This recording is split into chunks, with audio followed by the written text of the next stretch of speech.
नमस्कार। India debate में आप सबका स्वागत है। मैं हूं आशुतोष पाठक। आपके लिए एक बहुत बड़ी खबर ला रहा हूं दोस्तों, और खबर ऐसी है जिससे आप चौंक जाएंगी। आप सबके स्नेह और आपके लगातार मिल रहे समर्थन से पूरे देश में एक दबाव का वातावरण बना और अब उसका असर दिखना शुरू हुआ है। आपके नेटवर्क ने, क्यूवाइब ने जिस मुहिम को शुरू किया था, अब वो मुहिम रंग ला रही है और न्याय की दिशा में दिशा बेटी का हथौड़ा चलना शुरू हो गया है। दो बड़ी ब्रेकिंग मैं आपके लिए लाया हूं। पहली, दिशा की सुनवाई। दिशा के पिता ने जो एफिडेविट की है, कंप्लेन फाइल किया है, दर्ज किया है, नीलेश ओझा एंड उनकी जो पूरी टीम लड़ाई लड़ रही है, ये सुनवाई की तारीख बिल्कुल करीब है। और हमें जो जानकारी मिल रही है कि कोर्ट बेहद संजीदा तरीके से जो सारंग कोतवाल, जस्टिस सारंग कोतवाल जी का जो बेंच है, उसके पास दिशा का मुकदमा जाने वाला है और इसकी सुनवाई जस्टिस सारंग कोतवाल फौरन से पेशतर करने वाले हैं। 1 से 2 दिन के अंदर में हम आपको तारीख भी बता देंगे कि कब हमारा मैटर सुनवाई के लिए लग गया है और वो दिशा को न्याय देने की लड़ाई जो हमारी चल रही है वो आखिरी पड़ाव पर पहुंच रही है। ये एक बड़ी सूचना मैं आपको दे रहा हूं। और दूसरी बड़ी सूचना, इसके बाद मैं आपको देश में क्या क्या चला, क्या क्या चल रहा है, उसको भी मैं एक्सपोज करने जा रहा हूं। इसलिए आज का शो आपको बहुत गंभीरता से अधिक शेयर करेंगे, हमारे इस वीडियो को अधिक से अधिक लोगों तक पहुंचाएंगे, जन आंदोलन के रूप में आप इसे तब्दील करेंगे। हमें पूरा यकीन है कि आप इस मुद्दे को हर घर तक पहुंचाएंगे, क्योंकि आज जो मैं आपको सुनाने जा रहा हूं वो अनपैरेलल है। खबर आ रही है कि जो शिकायत एडवोकेट नीलेश ओझा ने लिखित रूप से एक जस्टिस महोदया के खिलाफ मुंबई हाईकोर्ट में किया था, जिसके ऊपर कंटेम्प्ट ऑफ कोर्ट का नोटिस सर्व किया गया एडवोकेट नीलेश ओझा के खिलाफ, 5 जजों की बेंच ने वो नोटिस को सर्व किया और उसमें चीफ जस्टिस का ऑब्जर्वेशन था कि आपने जो कुछ भी कहा उसे बाहर नहीं कहना चाहिए था, उसे अदालत के समक्ष कहना चाहिए था, कोर्ट में कहना चाहिए था, इन कैमरा जिसको आप कहते हैं वो कहना चाहिए था। बाहर में जाने की आवश्यकता नहीं थी। अगर आपकी अंदर में सुनवाई नहीं होती तब आप बाहर में जाके कहते। ये उनका ऑब्जर्वेशन था। माननीय अदालत को यह मालूम ही नहीं था कि यह बात जिसका वो जिक्र कर रहे हैं कि अदालत में आकर के कहना चाहिए, इस बात को माननीय नीलेश ओझा जी ने लिखित रूप में 2 साल पहले अदालत के समक्ष अपना कंप्लेन रजिस्टर कर चुके हैं। जैसे ही माननीय अदालत को इस बात की जानकारी हुई, उनके कान खड़े हो गए। और तब जब क्यूवाइब ने यह सवाल उठाया, अकेला नेटवर्क है क्यूवाइब, अकेला नेटवर्क, अकेला, पूरे देश में क्यूवाइब एक अकेला नेटवर्क है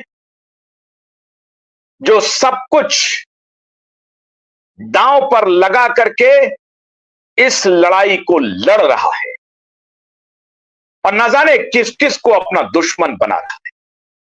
लेकिन हमने भी तय कर लिया है, लड़ाई आर पार की करेंगे।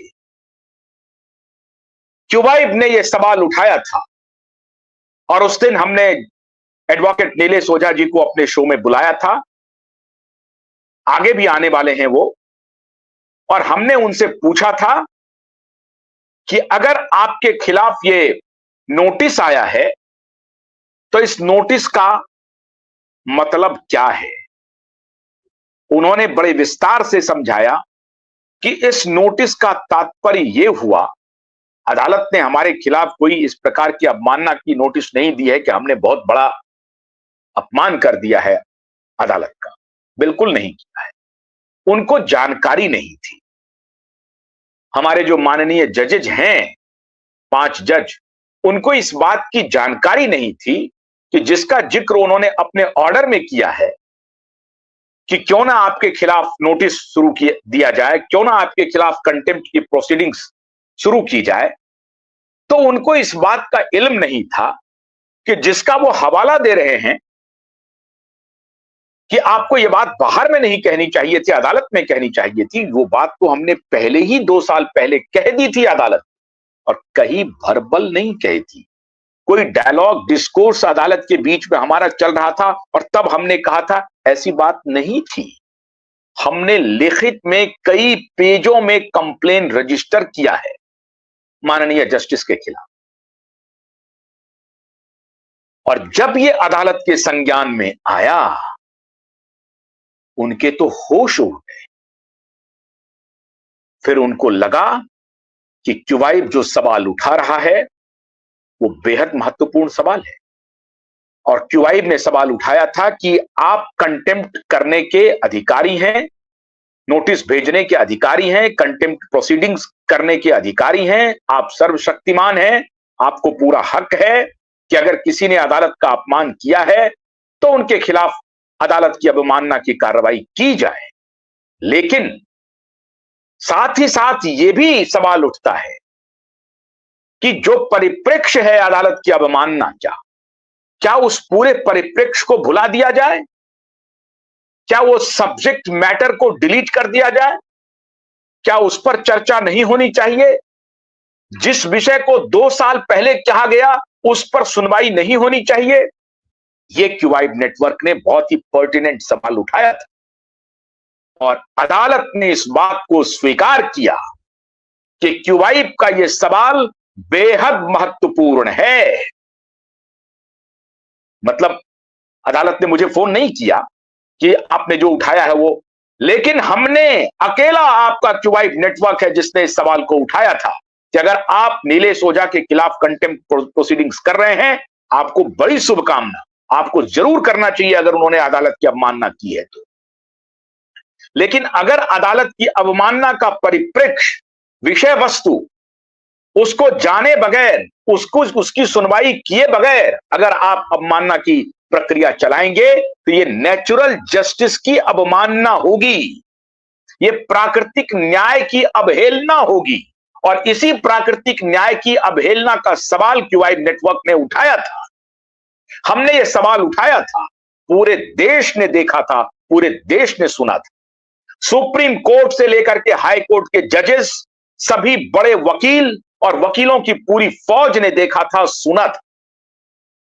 आज आपको यह बताते हुए हमें खुशी हो रही है कि मुंबई हाई कोर्ट ने हमारे सवाल को स्वीकार कर लिया और उस माननीय जज के खिलाफ सुनवाई जो नीलेश ओझा जी ने मांगा था कि इसकी सुनवाई की जाए, सच है, झूठ है, गलत है, जो आरोप नीलेश ओझा जी ने लगाए हैं उसकी सुनवाई तो कम से कम हो।